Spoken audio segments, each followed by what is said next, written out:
अस्सलाम वालेकुम गाइस, आप इस वक्त देख रहे हैं साडा अपना पंजाब चैनल और मैं हूं आपका अपना होस्ट मुदस्सिर हुसैन महमूद। आज की एक मैं कहानी आपकी इस बातों के हवाले कर रहा हूं। ये एक परदेसी बंदे की कहानी है। परदेसियों के साथ इतना नारवे सलूक क्यों होता है? मैं भी एक परदेसी रहा हूँ। 8-9 साल का अरसा मैंने भी सऊदीया में गुजारा है। मैं सोशल मीडिया इस्तेमाल कर रहा था, मेरी आंखों के सामने से एक कहानी गुजरी। तो उसमें एक बंदा आप बीती जो है ना वो हाल बयान कर रहा है कि यार मैं ना सऊदीया में काम करता था। मेरे पास एक चाचा जी काम करते थे, उनका नाम था अब्दुल मजीद। वो तकरीबन जवानी की उम्र में वो कह रहा था कि सऊदीया आया। उसकी 22 से 23 साल उम्र थी उस टाइम। 22-23 साल की उम्र में आया। उसकी शादी भी हो गई, बच्चे भी हो गए, बच्चे जवान भी हो गए, बेटियों की शादी की, अपने बेटों की शादी की।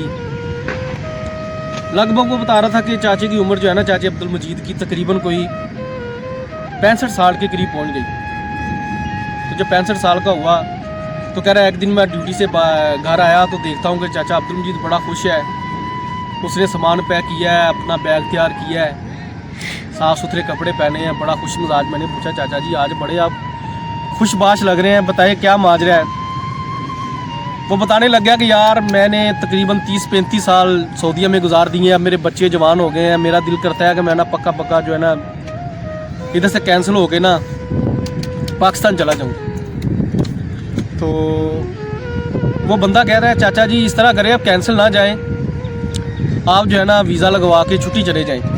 अगर आपने उधर रहना हुआ तो ठीक है ना, अगर आपको लगा कि ठीक है मुनासिब है पाकिस्तान में मेरा रुकना तो आप रुक जाएं।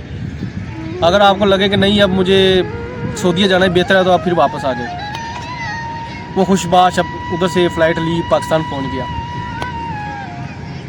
ठीक 8-10 दिन गुजरते हैं तो वो काम से आया, देखता है कि चाचा अब्दुल मजीद फिर आया है, नमाज़ पढ़ रहा है।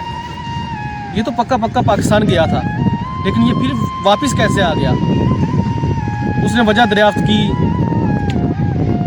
चाचे अब्दुल मजीद की आंखों में आंसू आ गए और वो बताने लग गया कि मैं पाकिस्तान गया, मेरा बेटा बाहर गया, रात को तकरीबन 11 बजे घर आया तो मैं अपने बेटे से कहने लग गया कि यार तुम इतना लेट बाहर ना रहा करो, जल्दी घर आ जाया करो।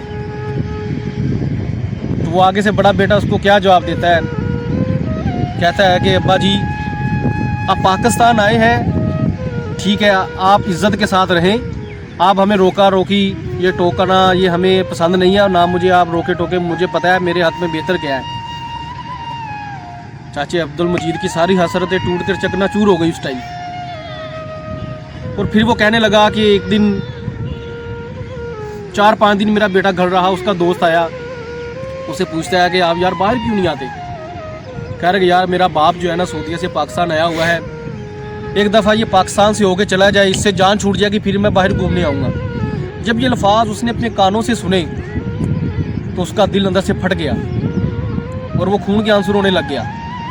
अगले ही दिन वो देखता है कि एक टेबल पे मेरा खाना पड़ा हुआ है, सिर्फ मेरा। वो चाचे अब्दुल मजीद की बात कर रहा हूँ। वो कह रहा है मेरा खाना सिर्फ एक बर्तन में रखा हुआ है, बाकी मेरी बीवी, मेरे बच्चे, मेरी बेटियाँ सब बाहर से खाना खा गए हैं और मेरे लिए खाना उधर रख दिया। मैंने वो खाना तनावल किया, देखा, दीवारों से मैंने बातें की, दीवारों से बातें करके कहने लगा मुझे आप पर कोई शिकवा नहीं है। वो घर से निकला, फ़्लाइट ली, सऊदीया पहुंच गया।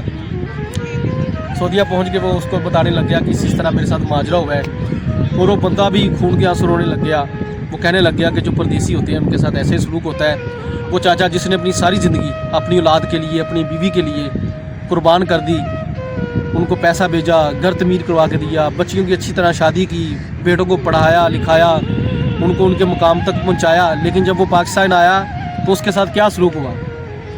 ये सलूक परदेसियों के साथ ही होता है कि जब उस पता लग जाता है कि यार ये पक्का पाकिस्तान आ गया है तो उसके साथ जितने भी अपने रिश्ते होते हैं सारे पराये हो जाते हैं। तो लिहाजा मेरी आप सबसे रिक्वेस्ट है कि जो भी परदेसी होता है उसकी कदर किया करे, उसकी इज़्ज़त किया करे। वही टाइम होता है जब वो परदेश में होता है तो आपको लाखों रुपये बेचता है, आपको लाखों रुपये एक महीने के बेचता है। तो साल का अगर आप तखमीना लगाएं तो कितने पैसे बनते हैं? वो चंद महीने रहने के लिए अगर पाकिस्तान आ जाता है, अगर वो पक्का आ जाता है तो उसके साथ इस तरह का नारवा सलूक ना किया करें। लिहाजा आप सबसे मेरी इल्तमास है कि जो परदेसी होता है उसकी इज़्ज़त किया करें, उसकी हौसला अफजाई किया करें। अगर उसके पास काम नहीं है तो उसके भाइयों की ज़िम्मेदारी है, उसके बेटों की ज़िम्मेदारी है कि उसको जो है ना एक अच्छा सा रोज़गार दें, उसको उसकी मदद करें ताकि वो इधर बेहतर मुस्तकबिल अपना फ्यूचर बना सकें।